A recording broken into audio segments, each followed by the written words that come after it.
growing up, the model that I saw was this model that we would have a shoe drive at church, and we'd all give our excess shoes, and then our shoes, we never knew what happened, but we knew that we were responding to this desire that we had to help the poor, the vulnerable. What I experienced living overseas, especially in Rwanda, was the end of the story. And I had my eyes open to this through a friendship with Jean. And Jean was a friend in Rwanda, and he told me the story that after the Rwandan genocide, that he had a church from Atlanta that started sending over eggs and ended up just distributing eggs in his small community outside of Kigali. And this seems like a great thing to do, right? The church wanted to help after the genocide. But Jono, a few years before, had started a small egg business himself. And so he's in this small community. He put this investment in all the materials that he needed to start this egg business. His business was starting to grow, it was starting to take off.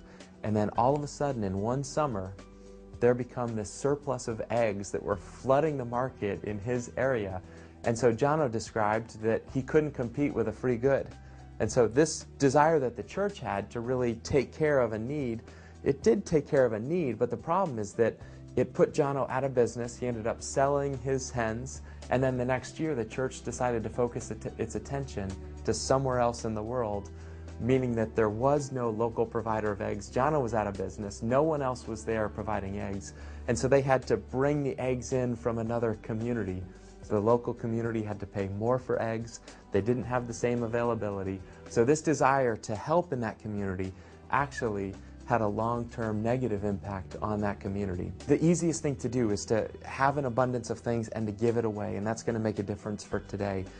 But it's much more difficult to make a long-term impact. It doesn't happen by just giving them something. It happens through relationship. It happens through long-term investment of time and resources to build up individuals so that they can take care of their own needs, take care of their own families.